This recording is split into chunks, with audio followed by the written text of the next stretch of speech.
Voici la deuxième partie de la vidéo, la peinture de la maison de l'alchimiste. Je vous laisse apprécier, commenter et bon visionnage.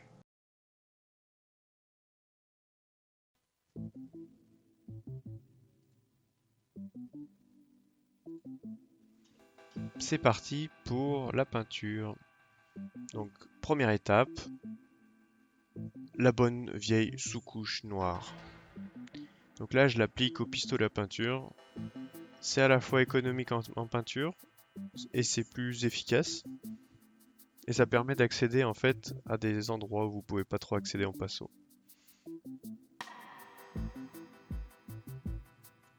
Donc voilà, une fois tout peint en noir. Donc c'est basique.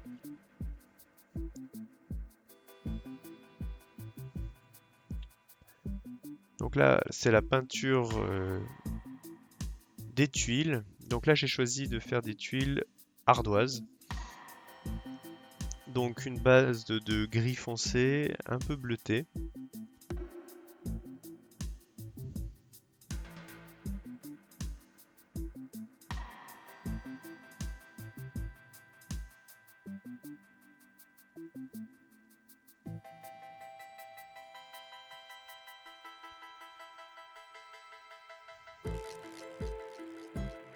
Éclaircissement avec un enchaînement de différents gris, allant du plus foncé au plus clair. Après, ça sert à rien de trop. Il faut pas que ce soit non plus un éclaircissement où après ça devient gris clair parce que ça perd son intérêt. Il faut quand même que ça garde son côté gris foncé dessous. Donc c'est vraiment voilà du brossage à sec. Plus vous faites de dégradés, plus vous utilisez de peinture dans un décor ou même c'est pareil pour les figurines, plus ça sera réaliste ou en tout cas plus ça sera proche d'une couleur naturelle. Donc pour les pavés, je vous laisserai voir peut-être la vidéo de mon champ de bataille pour voir comment on peint les pavés. Donc là c'est de la peinture gris foncé et pareil on va jusqu'au gris clair.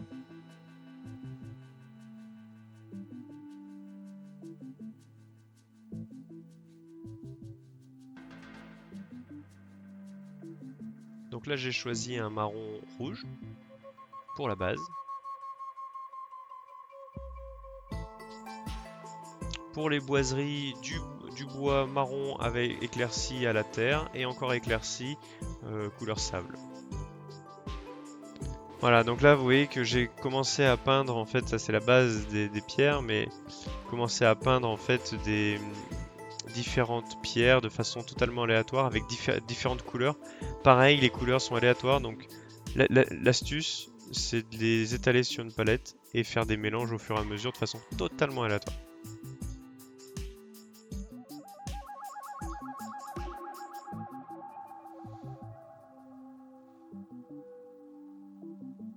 Donc là, je peins le côté Renaissance, donc avec une base de peinture marron un peu rouge.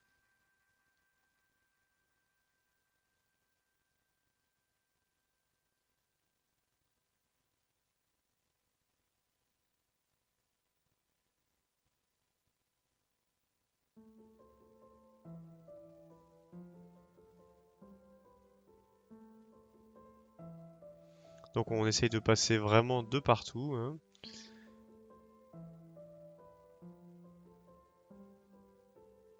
Donc ça, c'est vraiment pas du tout du brossage, donc on y va vraiment, hein, on peint vraiment de façon très couvrante.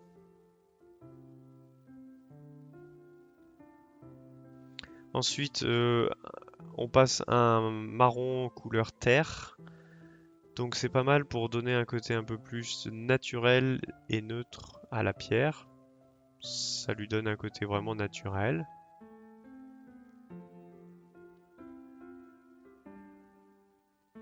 Donc là, c'est en film, là, on voit pas vraiment la subtilité de la différence de couleur. On voit que ça s'éclaircit, mais c'est tout. Mais ça donne vraiment un marron un peu plus terreux. Donc une fois que c'est sec, on fait un premier brossage à sec en, en yellow brown, enfin c'est une sorte de jaune marron. Ils appellent ça uniforme japonais de la garde 14 chez Prince Auguste. Voilà, après on utilise plusieurs couleurs pour faire les pierres et de façon aléatoire, exactement comme tout à l'heure, comme je vous ai montré. Donc là, j'ai un mélange voilà, de jaune marron, de beige, de marron foncé, et vous allez voir après de gris, gris foncé, gris clair.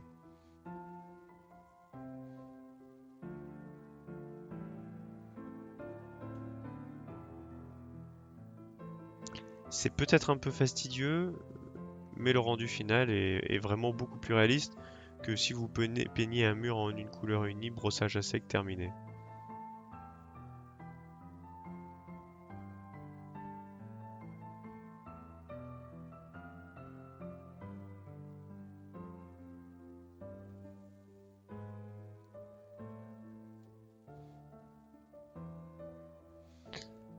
On fait ça sur toutes les faces.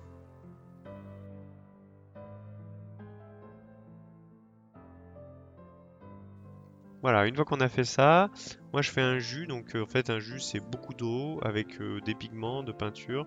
Donc là un jus noir pour assombrir et aussi contraster un petit peu tout ça. Et après un jus marron pour lui donner un côté un peu plus terreux et vieilli en fait par le temps. Ça c'est vraiment important pour uniformiser les couleurs et rendre le côté un petit peu plus euh, uni, ouais, et c'est plus joli. Après, une fois qu'on a fait ce jus, donc voilà, j'enlève l'excédent en fait avec un sopalin. C'est important parce qu'il faut pas non plus qu'il y ait des dégoulinures.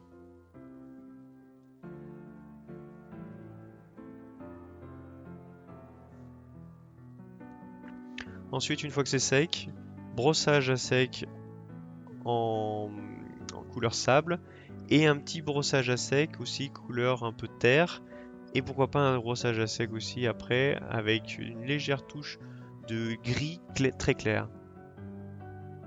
Le gris très clair apportera un côté un petit peu, on va dire, toile d'araignée ou un petit peu usure avec le temps, alors qu'en fait le brossage à sec sable va donner un côté voilà, poussière.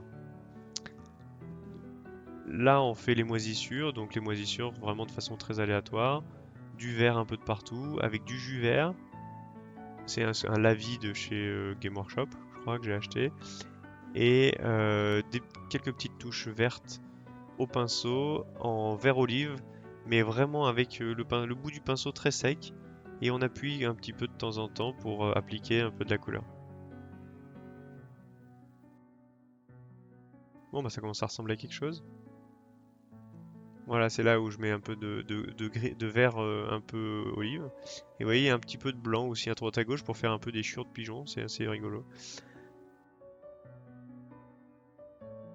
On fait la même chose de ce côté-là, donc vraiment c'est même technique. On voit que j'ai fait un petit peu de marron en bas des murs pour montrer la poussière qui s'est accumulée. C'est comme ça que ça se passe dans la nature.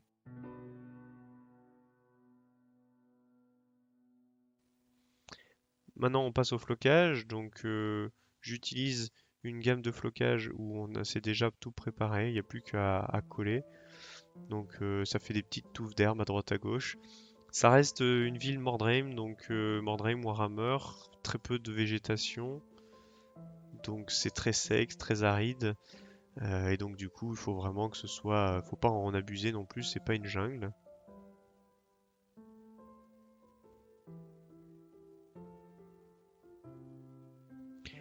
Ensuite, les graines de bouleau, c'est la finition que je préfère dans le décor. Quand je commence à poser, à coller mes graines de bouleau sur le décor, je sens que c'est fini, je sens que j'arrive au bout du décor et c'est vraiment hyper impressionnant le rendu que ça peut avoir.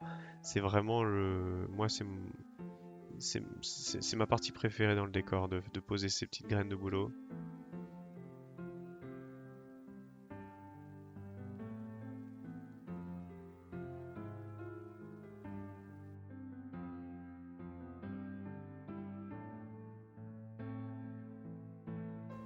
On en met un peu de partout.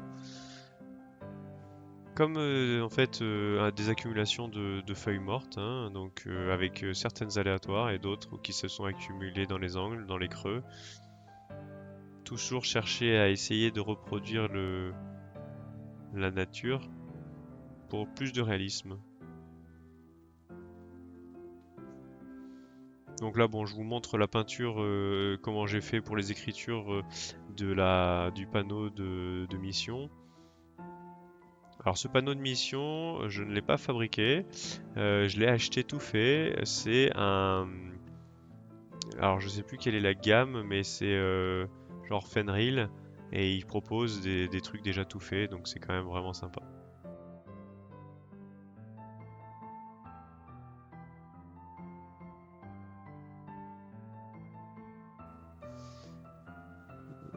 Pour le fun, je vous ai montré comment j'ai peint le petit tapis. Donc bon, c'est un détail. J'aurais pu vous montrer aussi la peinture de la tapisserie, mais je ne l'ai pas filmé. Alors j'ai utilisé, vous verrez pour les fleurs de lys, j'ai utilisé un petit pochoir que je me suis fabriqué au cutter. Donc ça a été beaucoup plus rapide et c'est pour ça que les fleurs de lys sont aussi régulières. Vous verrez à la suite de la vidéo.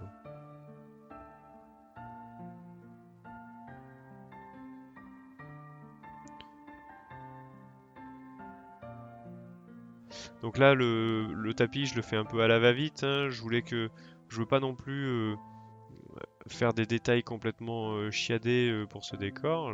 On n'est pas là pour faire un diorama. On est là pour faire une table de jeu. Après, c'est un petit détail un peu rigolo qui fait très propre pour une maison en ruine. Mais je trouve que c'est un petit clin d'œil assez sympa. Donc là, je salis le tapis avec un petit brossage un petit peu gras de jaune marron. Et je lui mets un petit jus histoire de vraiment le salir et de l'intégrer dans le décor pour lui donner un petit peu une texture un peu vieille. Et voilà le rendu final. Donc du coup voilà, c'est les fameuses fleurs de lys que j'ai faites avec un pochoir. Et voilà le rendu final. Donc avec des têtes de mort que j'ai pu mettre sur les corniches, des têtes de mort de chez Game Workshop. En ce moment ils en vendent en fait, je crois 300 têtes de mort. C'est un blister, voilà. Donc j'en ai mis un peu de partout. Bon, bah, j'espère que la vidéo vous plaît, j'espère que ce nouveau décor vous plaît aussi, que la peinture est à la hauteur de vos attentes. En tout cas, n'hésitez pas à me poster des commentaires pour me donner des conseils de peinture ou des idées pour faire des décors. Je vous remercie pour votre fidélité et à bientôt. Et bisous!